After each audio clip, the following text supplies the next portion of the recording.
नमस्कार, आप देख रहे हैं सबसे बड़ा सवाल। मैं हूं परवीन शेख। भारत में रहकर राष्ट्रगीत का खुलेआम विरोध वंदे मातरम पर विवाद का सबसे नया चेहरा है। संसद में वंदे मातरम पर बहस छिड़ी है। एआईएमआईएम चीफ असदुद्दीन ओवैसी से लेकर मौलाना अरशद मदनी तक ने इसे इस्लाम के खिलाफ करार दिया। ओवैसी ने कहा कि देशभक्ति को किसी एक धर्म या पहचान से जोड़ना संविधान के उसूलों के खिलाफ है। सरकार किसी पर इसे गाने का दबाव ना बनाए। जमीयत चीफ मौलाना अरशद मदनी ने खुलेआम ऐलान कर दिया कि मर जाना कबूल है, लेकिन वंदे मातरम गाना स्वीकार नहीं है। वहीं राज्यसभा में राष्ट्रगीत वंदे मातरम पर गृह मंत्री अमित शाह ने भी कहा, जो लोग वंदे मातरम के महत्व को नहीं जानते वो इसे चुनाव से जोड़ रहे हैं। अमित शाह ने साफ कर दिया कि वंदे मातरम क्यों गाना जरूरी है। अब सबसे बड़ा सवाल यह है कि वंदे मातरम का विरोध क्यों? क्या अपने देश के लिए समर्पण किसी धर्म के खिलाफ हो सकता है? इस पर चर्चा के लिए स्टूडियो मौजूद हैं कैपिटल टीवी के editor in chief doctor Manish Kumar. Sir, आपका बहुत बहुत स्वागत है। धन्यवाद। राष्ट्रगीत, अपने देश की वंदना करना, क्या ये किसी धर्म के खिलाफ हो सकता है? देखिए, धर्म के खिलाफ कुछ नहीं है। क्या बांग्लादेश में मुसलमान नहीं है? उनका राष्ट्रीय गीत में ओ माँ कितनी बार कहा गया है। रविन्द्रनाथ टैगोर ने लिखा है अमार सोनार बांग्ला। वहां तो दिक्कत नहीं है, यहां दिक्कत क्यों है? यहां दिक्कत इस वजह से है कि हम अलग हैं। हमारी शिनाख्त हमारे उन लोगों से जुड़ी हुई है जिन लोगों ने इस देश का बंटवारा किया। हमारी पहचान बाबर से है, हमारी पहचान तैमूर से है, हमारी पहचान गौरी से है। ये सिख माइंडसेट, इसको आप खत्म करने के लिए कभी किसी ने कुछ कहा क्या? जब से ये विवाद हो रहा है मैंने कहा कि तथाकथित सेकुलर पार्टियां, भाई देखिए, 100 बात की एक बात मैं बता दूं आपको। मुस्लिम स्कूल्स में भी पढ़ते हैं, कोएड में भी पढ़ते हैं, हर जगह पढ़ते हैं, सब कुछ पढ़ते हैं। इस्लाम खतरे में नहीं आता। कौन से किताब में लिखा हुआ है कि लड़के लड़कियां जो है एक साथ पढ़ सकती है बिना पर्दा के? पढ़ रहे हैं ना। तो जान चली जाए लेकिन कोएड में नहीं पढ़ेगा मेरा बच्चा, ये बात बोलेगा कोई? बिल्कुल नहीं। तमाशा कर रहे हो तुम लोग। ये साइकी है। सऊदी अरब बदल रहा है, यूएई बदल रहा है, तुर्की पहले से ही बदला हुआ है, इंडोनेशिया बदला हुआ है। सारे जो उन्नत किस्म के इस्लामिक कंट्रीज है वहां सब कुछ बदलाव हो गया है। वहां कोई ट्रिपल तलाक नहीं है, वहां कोई इस तरह की चीजें नहीं है, वहां कोई सरिया नहीं है, वहां कुछ नहीं है। ये लोग पकड़े हुए हैं। क्यों? क्योंकि वो कि हमारी शिनाख्त, हमारी पहचान जो है वो बाबर, गौरी, मुस्लिम लीग से है, विदेशी आक्रांताओं। तो ये जो विरोध था ये मुस्लिम लीग का विरोध है। भाई ये जिन्ना जब कांग्रेस के अधिवेशन में खड़ा होता था और तब वंदे मातरम पूरा गाया जाता था, पूरा, 2 पैराग्राफ नहीं, वो पैराग्राफ जिसमें भारत माता को दुर्गा, सरस्वती, लक्ष्मी के रूप में दिखाया गया, तब जिन्ना के अंदर का इस्लाम नहीं जगता था। भाई बहुत सारे लोग थे, 1-2 मुस्लिम लीडर हुए हैं। कांग्रेस के अधिवेशन में ये पूरा गाया जाता था 1937 तक। कलकत्ता में 1937 में जो वर्किंग कमेटी की बैठक हुई उसके बाद से 2 पैराग्राफ। उसके पहले कोई मुस्लिम लीडर हुए नहीं कांग्रेस पार्टी में। 1937 में क्यों हुआ? क्योंकि 1937 में मुस्लिम लीग ने ये रेजोल्यूशन पास किया कि ये एंटी इस्लामिक है। जो रेजोल्यूशन में है यही मदनी साहब भी कह रहे हैं, यही ओवैसी साहब भी कह रहे हैं, वही तमाम कांग्रेस के मुस्लिम सांसद कह रहे हैं कि गर्दन काट दो लेकिन वंदे मातरम नहीं पढ़ेंगे। बात समझ में आई? ये कहानी है।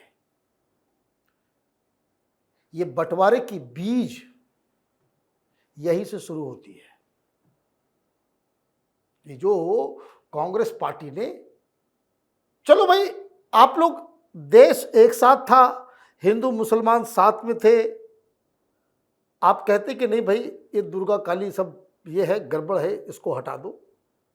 वो कुछ लोगों का रिलीजियस सेंटिमेंट जो है हर्ट होता है, तो आपने उसको हटा दिया।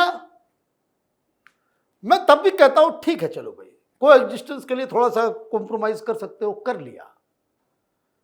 क्या सिला मिला? उसका सिला क्या हुआ? क्या मुस्लिम लीग वाले साथ में आ गए? मुस्लिम लीग वाले साथ में आ गए कि देश को तोड़ दिया? और जब देश को तोड़ दिया तो ये पैराग्राफ जुड़ जाना था अपने आप जी। फिर भी वो कुछ दुम जो है वो टेढ़ी की टेढ़ी होती है। वोट बैंक की राजनीति चाहिए, मुसलमानों को कैसे बेवकूफ बना करके रखना है।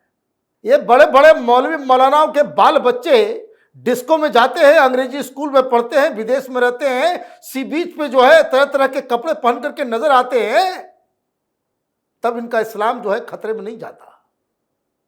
घर के अंदर इनके बच्चे इनको गालियां देते हैं, जूते मारते हैं, तब इन मौलानाओं का इस्लाम खतरे में नहीं पड़ता। तमाशा कर रहे हो।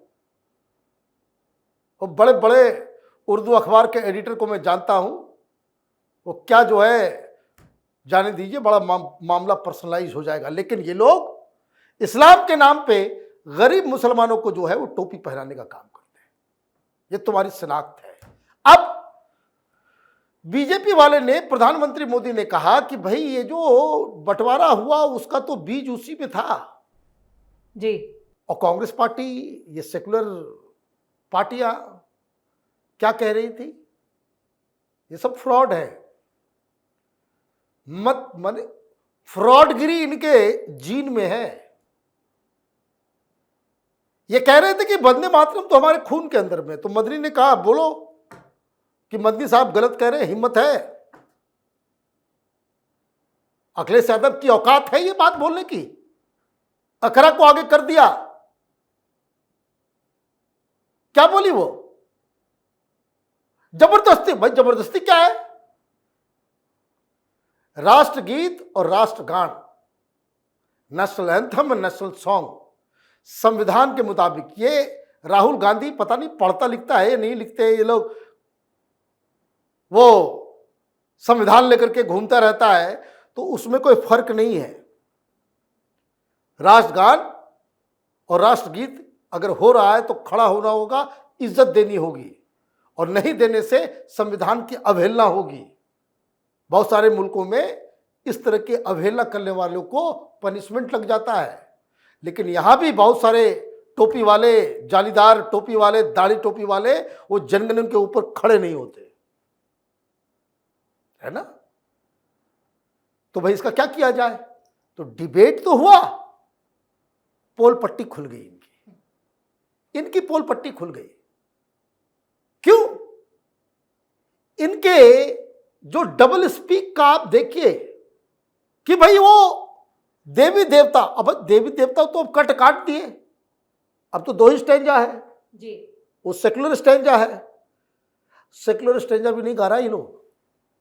सेकुलर स्टैंजा को भी जो तुम्हारे हिसाब से वो सफिशिएंट है, तुम्हारी औकात है बोलने की कि मंत्री साहब गलत बोल रहे हो, हिंदुस्तान में रहना होगा तो ये वंदे मातरम का ये जो पैराग्राफ है वो गाना होगा, बोल सकते हो? नहीं। यही तुम्हारा दोगलापन है, यही सेकुलर पार्टियों का दोगलापन है। अब बोलोगे भाई वोट नहीं मिलता है, पहले टोपी पहना देते थे लोगों को, अब सोशल मीडिया है, हम लोग जैसे लोग जो बता देते हैं सारी चीजें, तो लोगों को समझ में भी आता है। भाई कांग्रेस पार्टी को कोई हिंदू क्यों वोट करेगा? अभी ये वंदे मातरम नहीं गाएंगे, कल तिरंगा को सैल्यूट नहीं करेंगे। सैल्यूट भी तो झुकना ही हुआ ना। बोलेगा नहीं भाई हम तो अल्लाह के सामने झुकेंगे, तिरंगे को सलाम नहीं करेंगे। क्या करोगे? अभी ये मौलाना बोल रहा है, वो डॉक्टर सब तो निकल ही गया, सब आतंकवादी। कल डॉक्टर्स बोलेंगे, परसों टीचर बोलेंगे, फिर सेना वाले, पुलिस वाले बोलेंगे, फिर आर्मी में जो मुसलमान होगा वो बोलेगा कि भाई हम वंदे मातरम नहीं गाएंगे। क्या करोगे फिर? कि मदनी से छोटा मुसलमान तो नहीं है जो बॉर्डर पे या सेना में या पुलिस में या डॉक्टर जो दूसरी जगह मुसलमान है। मदनी कोई उत्तम कोटि के मुसलमान हैं और उनके लिए जो है हम वंदे मातरम नहीं गाएंगे, मेरा गर्दन काट दो, और बाकी लोग गाए तो वो जो है मुसलमान नहीं रहा, इसका मतलब है ना। तो ये जो सेक्युलरिज्म के नाम पे जो धंधा चल रहा है, सेक्युलरिज्म के नाम पे जो धंधा है, ये पॉलिटिकल पार्टीज ये देश के विभाजन का बीज रोप रही है। लोगों को सही मुद्दों पे सही चीज़ों के लिए कैसे इकोनॉमिक डेवलपमेंट होगा, कैसे पढ़ाई लिखाई हो, कैसे आप तालीम दोगे, कैसे आप इल्म बढ़ाओगे, बच्चों को बच्चियों को कैसे आप मेन स्ट्रीम में लेकर के आओगे, चिंता उसकी करनी चाहिए। तो ये कटमुल्ले ये गर्त में लेकर के जा रहे हैं, गर्त में लेकर के जा रहे हैं। अभी सच्चर कमेटी ने कह दिया कि दलितों से बदतर है, या और बदतर में जाएंगे। और इसके लिए कौन जिम्मेदार होगा? इसके लिए जिम्मेदार ये सेकुलर पार्टियां होंगी पहले नंबर पे, और दूसरे नंबर पे मुस्लिम समाज होगा, जो इन बेवकूफ़ों के चक्कर में फंस के आप जो है उसके taken for granted vote bank हो। और सबसे बुरी चीज इसमें यह है कि इसमें फायदा और मुनाफा, आप देखिए कोई इस तरह का मौलवी मौलाना है जो संत की तरह रहता हो? एक मौलवी और मौलाना हमें दिखा दो जो टेलीविजन पे भाषण देता है, वो बड़े बड़े इदारे का जो है वो चीफ बना बैठा है, वो एक संत की तरह जीवन जी रहा हो, किसी मस्जिद में अकेले बैठ करके रहता हो, जिसके पास भव्य घर नहीं हो, बड़ी गाड़ियां, एक मिलेगा? गरीब मुसलमान मिलेगा, फकीर मौलाना नहीं मिलेगा। ये सब माल कमाने वाले लोग हैं, ये सब समाज के कोढ़ हैं, कोढ़, और इसमें कोई दूसरा कोई हेल्प नहीं कर सकता। मुस्लिम समाज को अपने से ही अपनी आंखों को खोलना होगा, तब जाकर के आप इन सब चीजों, अदरवाइज सब विवाद, कोई भी चीज कह देगा भाई एंटी इस्लामिक है और लगे पड़े उड़ते जा रहे हैं।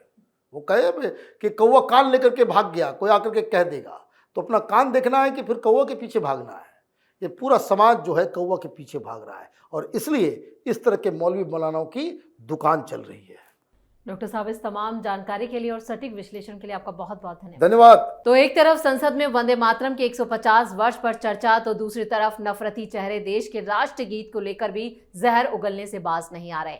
भारत में रहकर राष्ट्रगीत का खुलेआम विरोध करना देश के विरोध के बराबर माना जाना चाहिए और इस पर एक्शन भी होना चाहिए। अब देखना यह होगा कि इसको लेकर केंद्र सरकार और अमित शाह का अगला कदम क्या होता है। लेकिन मौलानाओं ने तो अपने इरादे साफ कर दिए, जिससे साफ है कि एक बार फिर मुस्लिम समाज को सिर्फ गुमराह किया जा रहा है, उन्हें भटकाया जा रहा है। इस खास शो में इतना ही। वीडियो कैसा लगा कमेंट करके अपनी राय जरूर दें, वीडियो को लाइक करें, शेयर करें और कैपिटल टीवी को सब्सक्राइब जरूर करें। धन्यवाद।